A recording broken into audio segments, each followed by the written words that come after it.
Oh, absolutely, without a shadow of a doubt.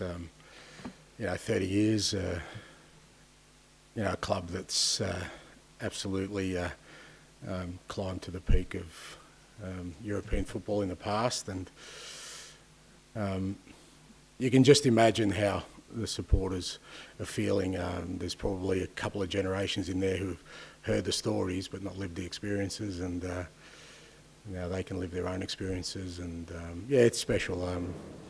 I know everyone at the club's super excited, the players are excited, and hopefully it's a successful campaign for us. Yeah, amazing, and it's brilliant. It's what kind of football was always designed to be. That if you dream and you do things well, and that you can reach the absolute pinnacle of whatever endeavour you're in, and especially for football clubs, I think that's always been the aspirational side of the game. That maybe's dwindling a little bit, but certainly those kind of stories are the ones that resonate the most, I think, when you look at football's history. No, look, I'm excited by it. I mean, obviously when sort of made the decision to accept the position, it was one of the sort of most enticing bits that the club is in. It is in Europe, and obviously in the Europa League, which is a competition, as you said, I've already had experience in. But just being in Europe is exciting. It's I've always enjoyed it. It challenges you in different ways, challenges the players in different ways, and just as the fans have memorable experiences, it's the same as a player and as a coach. Winning away in Europe is tough, but if you can manage that, it always remains in the memory as something special. So hugely looking forward to this campaign. No, I haven't told them that, no. I mean, I think from my perspective, what's really important is that, a bit like I have in the past, is that you treat this as a sort of standalone tournament. It's very different from the Premier League. It's very different from your league competition. Like I said, just challenges you in different ways, and you need to embrace that challenge. And when it comes around, really switch your focus to what's required for that, because the demands of it, even the conditions you may face, are going to be totally different. So if you just sort of expect to roll in from a Premier League game into a European game, I just don't think that's the way it works. So obviously I've had experience in it, and we'll make sure that the lads are ready for every unique challenge that's before us.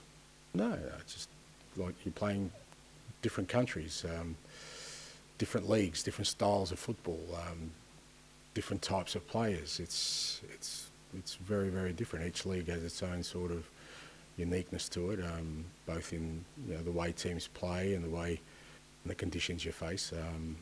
I'm pretty sure you won't be many Premier League grounds where it's going to be 28, 30 degrees at 9 p.m. So there's one difference straight away, and that affects the football, of course. But I just think it's the different styles and the different kind of challenges you face.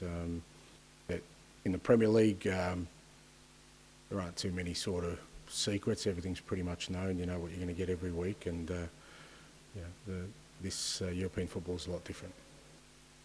I don't think that's too hard. As I said, my experience last year in particular, Tottenham showed you need a big squad, and I think at least one player, I think Jed Spence wasn't in the initial squad. He didn't play in the qualifying rounds, ended up playing in the final.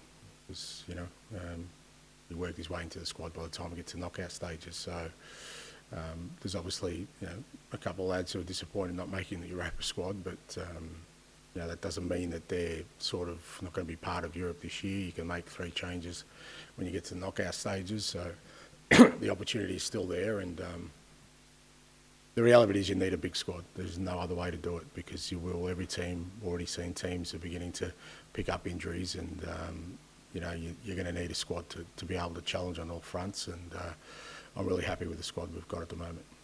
It's fair to say that the world is crying out for me to be pragmatic.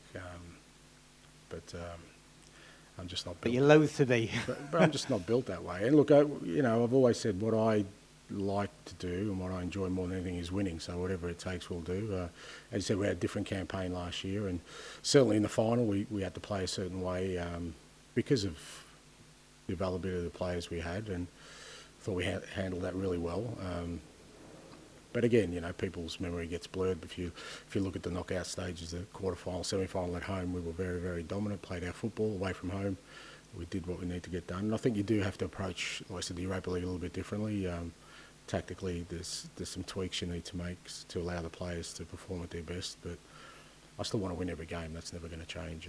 Absolutely, yeah. And players are ready for that. And like I said, that's why we need a big squad. And the important thing is the guys that come up and make an impact, which they did against Burnley on Saturday. We're really pleased with the guys that came on and made an impact. And certainly whatever team we start with,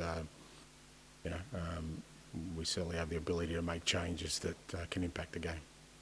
I'm well aware of it, and it's not lost on me that the sort of responsibility I have in sort of representing that. But I think it's always important to reflect on how you got to where you have, even recent history, as was mentioned, the recent history of the club, but also going deeper and understanding that, I said it when I was a Celtic too, when a club's got a couple of stars on its badges, it's special, because you'd only earn them one way, and that is by winning a European Cup or a Champions League. And, that you can't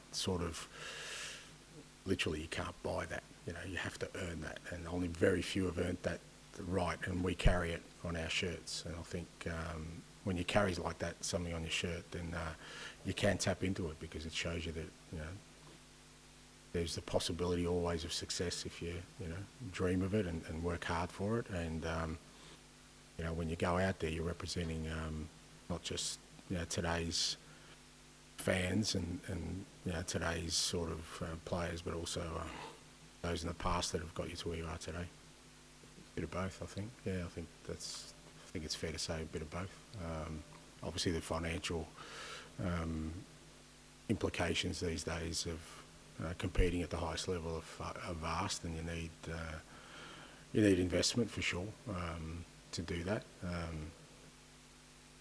But I also feel that some of it is more about ensuring that every year you're in Europe because of what it does to your bottom line, rather than actually winning something. So I'm still very much on the ledger of win things and create history than the other side. But I guess that's the world we live in. Yeah, hugely. I'm a big fan of sort of continental competition, representative football, international football. I know, again, the congested calendar, and as clubs we often pay a price. We've obviously lost Ola from international duty, but I just think the benefits of players playing in those kind of competitions and playing in Europe and testing themselves in different kind of environments and against different types of players, I think it allows them to grow in ways where, if they were just playing a domestic competition, it wouldn't. And if you look at our group, I've got a lot of sort of players who, the majority of them, I think their best football is ahead of them. So this tournament, or being in Europe, has probably come at the right time for them. They can really accelerate their growth very, very quickly, because they're not just fighting for domestic honours. All of a sudden now they're fighting for European honours, and I definitely believe that can accelerate growth, both in individuals, but also collectively as a team. Firstly, bringing Alex in is brilliant for us. Obviously losing Ola was a massive blow, and we'd be really short in the fullback areas if we weren't allowed to bring Alex in. I'm super pleased that UEFA have made the amendment to the rule, because I think it is a little bit unfair, knowing that they've added 2 extra games to the group stage, that if you lose a player for a whole campaign, that right at the start, that you should be allowed to make changes right up until the eve, to give every club a chance. And we've certainly benefited from that, and it's very timely for us. So.